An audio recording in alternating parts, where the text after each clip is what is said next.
Hey,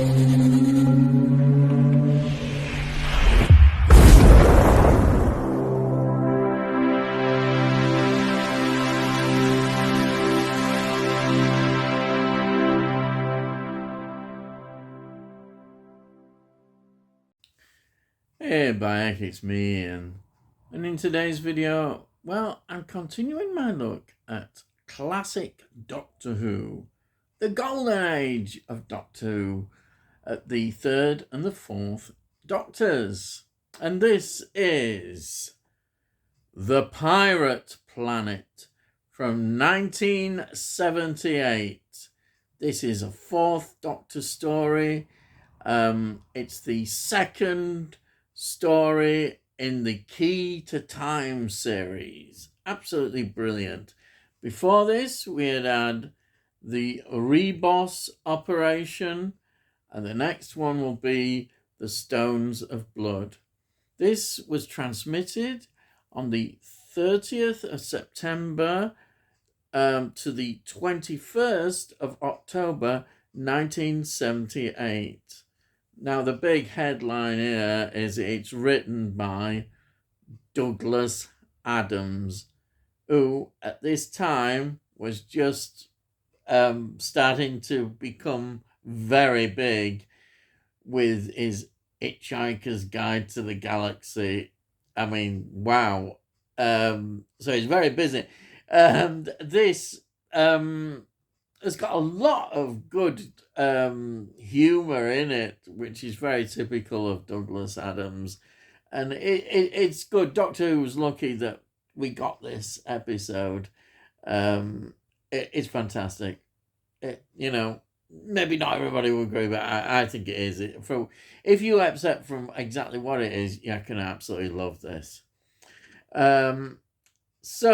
It's directed by Pennant Roberts again, who'd previously done The Face of Evil, 1976, which was Leela's opening story. Also directed The Sunmakers, 1977, Shada, 1979, which of course was the story that was never completed.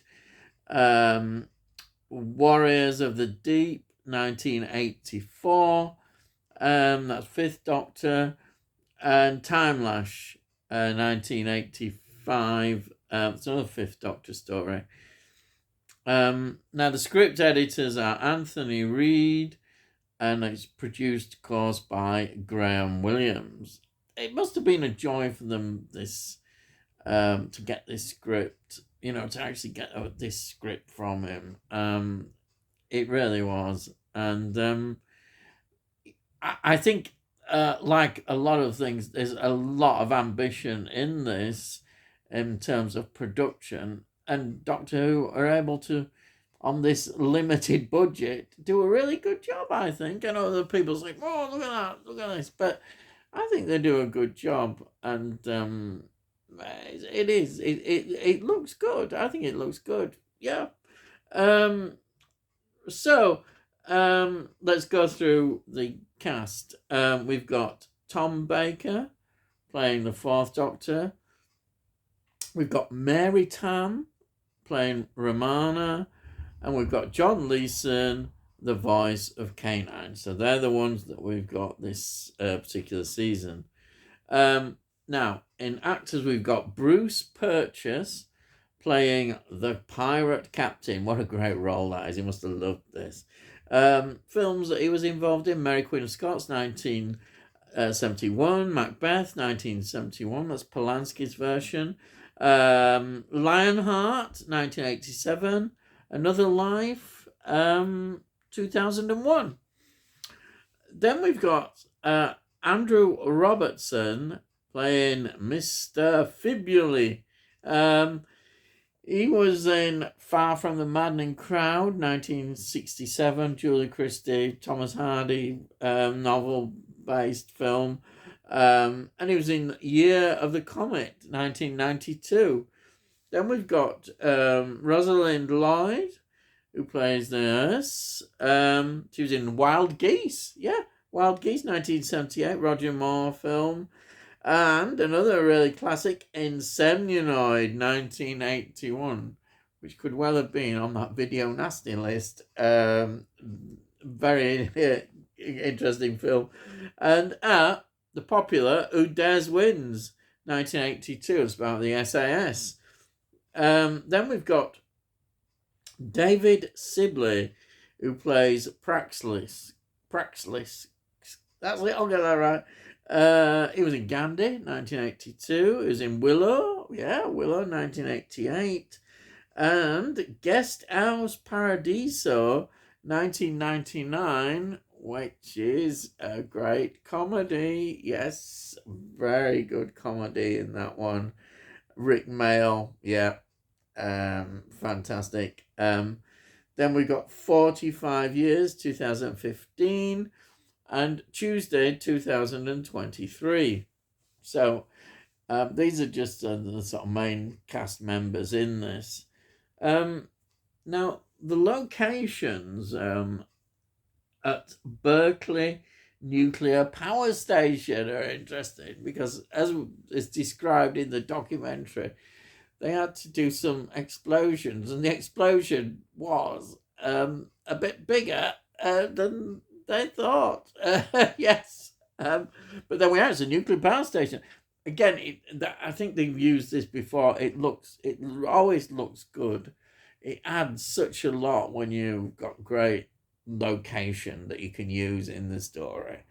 Fantastic. The music, of course, always plays its part, and it's by Dudley Simpson. What more can you say? Always so creative in the music that they produce. It's just incredible. So what is this story about? Now, you have this tyrant queen, Axia.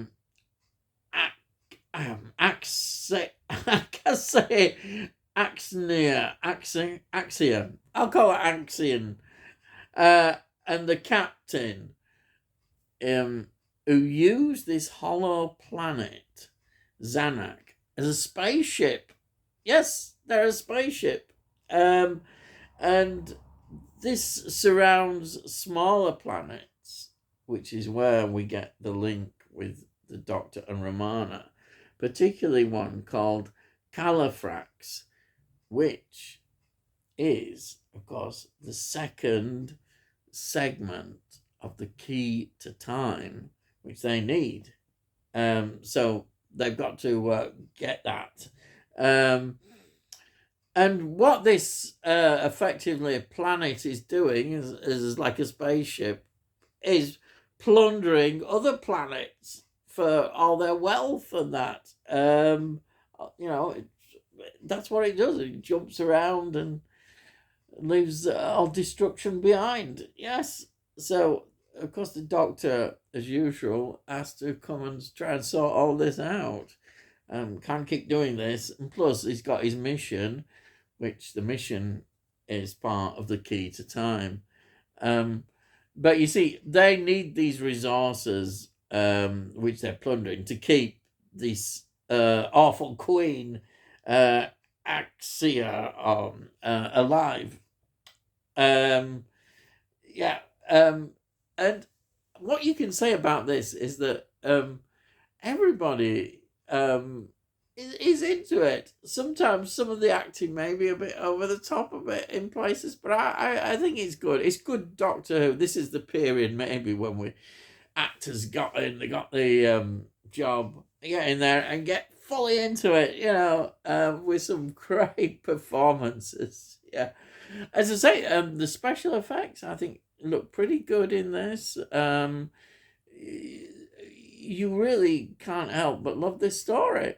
It's got the humour. I think the humour is there very much, which doesn't appeal to everybody. And we are in this period of Doctor Who where humour is taking over. But I think it for this, it suits the story. It's when it really, it hasn't gone off the rails or anything, or near going off the rails. Tom Baker is Tom Baker, and this kind of is perfect for him with his humour and delivery.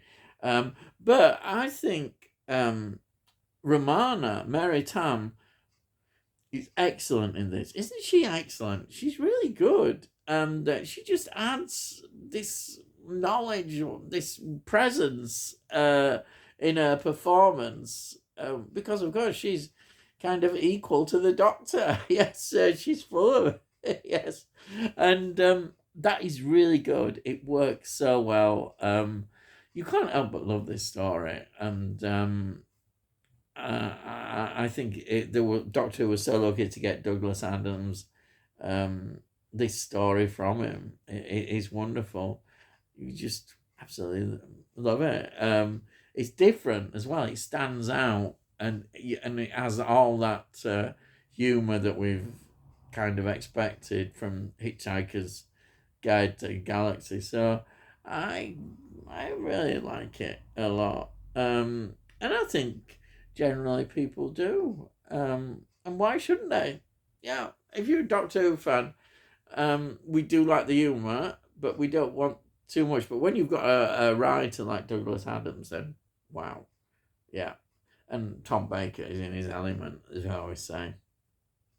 So, this did receive a VHS release in 1995, and it was part of the DVD box set in 2009, which was the whole Key to Time series. It actually became quite collectible, quite rare at one time, that did. But it was rather good. It's not had a release, obviously, because the Key Time series is not had a Blu-ray yet, not in the Doctor Who collection, but it will come. So here is my copy, DVD copy of The Pirate Planet. There we are.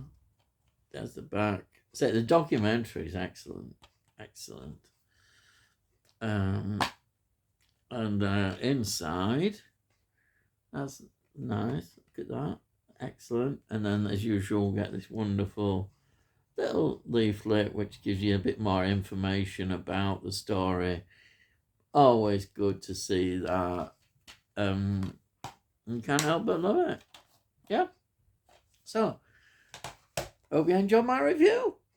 Now, if you're new to the channel, please subscribe, and then we'll let you know when I put out more videos. And if you look in the playlist, you can see all the reviews that I've done of Doctor Who so far. And hopefully you could look at them and enjoy it. And then I do a lot of reviews of films, TV series, and a bit of music thrown in. So if you like this video as well, please give this video a like. Giving it a like will get it out onto YouTube, and hopefully other people might enjoy my videos and algorithms and all that. And if you have any comments, please put your comments down. I love to read your comments, and I'll always answer them. And that's it.